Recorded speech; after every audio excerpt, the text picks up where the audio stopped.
தெரிவிக்கப்பட்டுள்ளது. நேருக்கு நேர் விவாதிக்க தயாரா என அமைச்சர் தங்கம் தென்னரசுக்கு முன்னாள் அமைச்சர் தங்கமணி சவால் விடுத்திருக்கிறார். கூடுதல் விவரங்களை வழங்குவதற்காக செய்தியாளர் ராஜேஷ் இணைப்பில் காத்திருக்கிறார். ராஜேஷ், இது தொடர்பாக முன்னாள் அமைச்சர் தங்கமணி தெரிவித்த விஷயங்கள் என்ன, பதிவு பண்ணலாம்? நேற்றைய தினத்தில் அறிவாலயத்தில் அமைச்சர் தங்கம் தென்னரசு செய்தியாளர்களை சந்தித்தார்.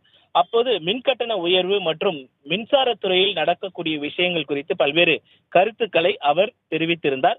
அப்போது மின்கட்டண உயர்வுக்கு மின்சாரத்துறையில் ஏற்பட்டுள்ள சீர்கேடுகளுக்கு முன்னாள் அதிமுக ஆட்சிதான் காரணம், அதுவும் முன்னாள் அமைச்சர் தங்கமணிதான் காரணம் என்றெல்லாம் குற்றச்சாட்டை முன்வைத்திருந்தார். அதற்கு பதிலடி கொடுக்கும் வகையில் முன்னாள் அமைச்சர் தங்கமணி ஒரு நீண்ட நெடிய அறிக்கையை வெளியிட்டிருக்கிறார். அதில் நிர்வாகத்துறை திறமையின்மையால் 3 முறை மின்கட்டண உயர்வுக்கு பிறகும் தமிழ்நாடு மின்சார வாரியத்தை நஷ்டத்தில் இயக்கிக் கொண்டிருக்கும் அமைச்சர் தங்கம் தென்னரசு உதய் மின் திட்டத்தை பற்றியும் மின் வாரியத்தின் நஷ்டத்தை பற்றியும் நேருக்கு நேர் விவாதிக்க தயாரா என்று அவர் சவால் விட்டிருக்கிறார். மேலும் ஆட்சிக்கு வந்து 3 ஆண்டுகள் கடந்துவிட்ட நிலையில் 3 முறை கடுமையாக மின்கட்டணத்தை உயர்த்திய பிறகும் தமிழ்நாடு மின்சார வாரியத்தை நஷ்டத்தில் இயக்கும் நிதி மற்றும் மின்சாரத்துறை அமைச்சர் திரு தங்கம் தென்னரசு நேற்று பேட்டி அளித்ததில் இருந்தே தமிழ்நாடு மின்சார வாரியத்தில் என்ன நடக்கிறது என்பதையும் அவர் இன்னும் புரிந்து கொள்ளவில்லை என்பது தெல்ல தெளிவாகிறது என்று குறிப்பிட்டிருக்கிறார்.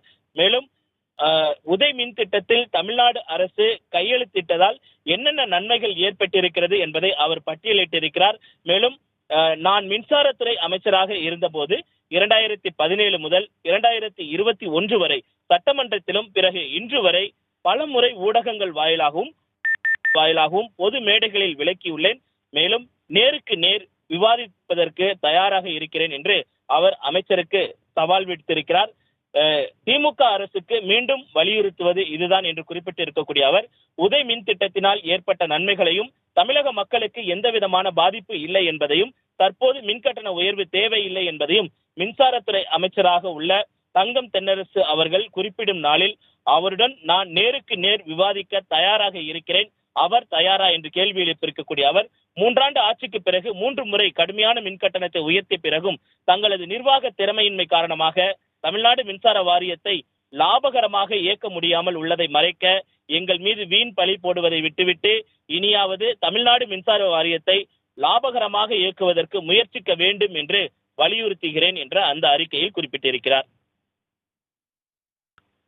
சந்தித்த அமைச்சர் தங்கம் தென்னரசு அதிமுக தான் மின்கட்டண உயர்வுக்கு காரணம் என்று குற்றம் சாட்டியிருந்தார். இந்நிலையில் தற்போது அதற்கு முன்னாள் அமைச்சர் தங்கமணி விளக்கம் அளித்திருக்கிறார். அவரது விளக்கத்தில் வீண் பழி போடுவதாக அவர் குறிப்பிட்டிருக்கிறார். மேலும் பல்வேறு விளக்கங்களையும் அவர் அளித்திருக்கிறார். இது தொடர்பான கூடுதல் விவரங்களை வழங்கியமைக்கு நன்றி ராஜேஷ்.